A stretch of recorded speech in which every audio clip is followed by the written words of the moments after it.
Will the baby whisperer help you learn how to interpret your baby's cries and get her, well, ours is a her, to sleep through the night? We'll tell you our experience coming up.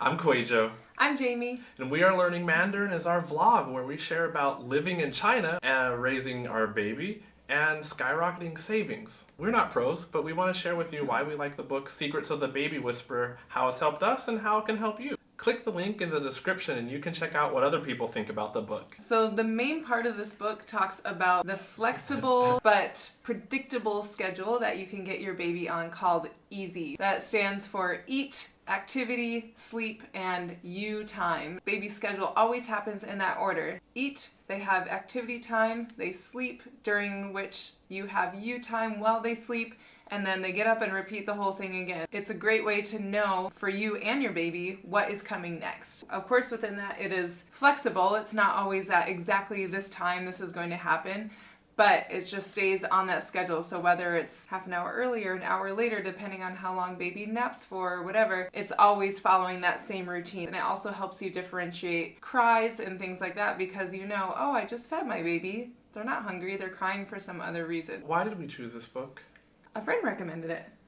Why did she Well, recommend it? that was basically it, was getting them on this easy schedule. As a new parent especially, you can be all over the place. You're exhausted from just the whole having a baby process. Well, sorry, the mom is. Dads are tired too, Dads okay? are tired too. Dads We're are at work tired all too. day and we come home and You're trying to figure out what is going on with this little person? Why are they crying? What do I do with them? So if you always do the same things in the same order, then your baby knows what's coming. They know when I wake up, I'm going to eat. I'm going to have playtime after that. And you can look for those signs. Okay, they've been playing for X amount of time. They're getting a little bit tired. Time to put them back down for a nap again. So it just helps you to recognize those signs, those cues that your baby has. and I didn't want to have to guess all the time Right. why my kid was crying, so I figured I'd try the book out so that when she does cry, because she's a baby, we could interpret those cries Right.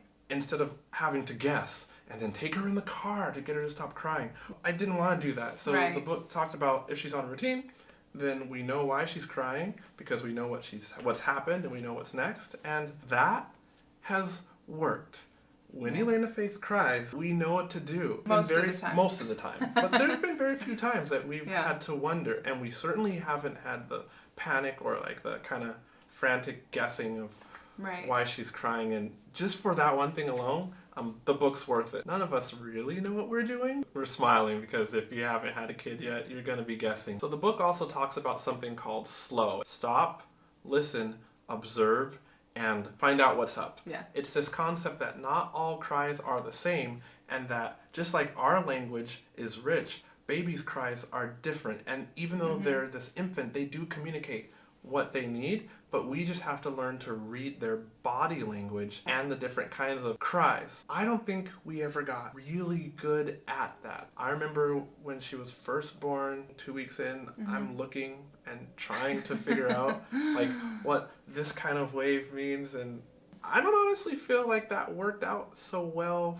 for me, but you were with her more because you're the mom and I had to be at work. I think about 2-3 months in is when I could really start differentiating the cries more. Oh, that's a hungry cry. That's a I'm tired cry. There are different cries and you can tell this is what she's trying to communicate. I think the point though is lining up with the Bringing Up Bebe book, and you can check out the link to that video as well because that's another book that we read. Yeah. And these two books kind of coincide. They kind of go hand in hand as far as the slow is like the pause in French parenting, to just wait and stop and observe your baby. What are they trying to communicate to you instead of just always rushing in, picking them up right away, or maybe always just feeding them right away. Just observing what's happening, what are they trying to communicate. Another point in the book was start as you mean to go on, which basically is just planning the end from the beginning.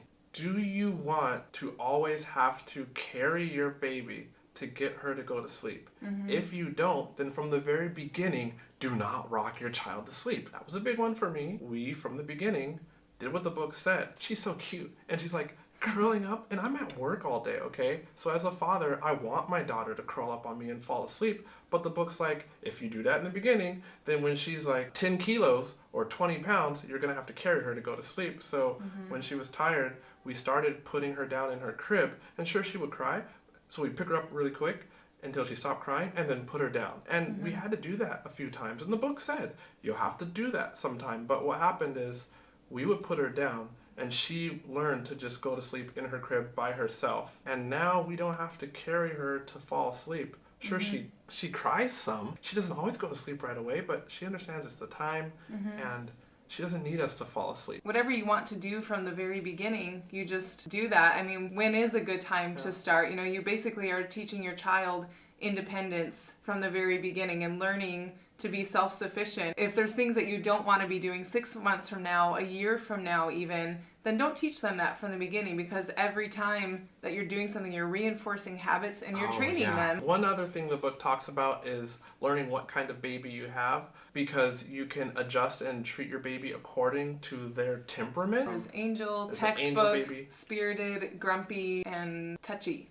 And so just like different people have different temperaments, and so you would treat people differently, you treat babies differently. The book talks about it. Again, look up the reviews on Amazon. We put a link in the description. I think we have somewhere between an angel and a textbook baby.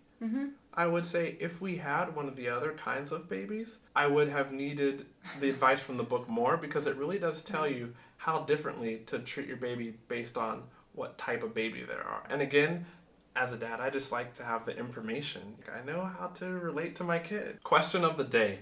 How have you tried to get your baby to sleep through the night? Tell us in the comments. We'll share stories. I'm Kwejo. I'm Jamie. We are learning Mandarin.com. We live in China. If you know anyone that's thinking about coming here, tell them to get in touch with us. We love to help people that have any questions about China. We've been here for almost 8 years now. Take care. Best of luck raising your child. It's so fun. Bye. Bye.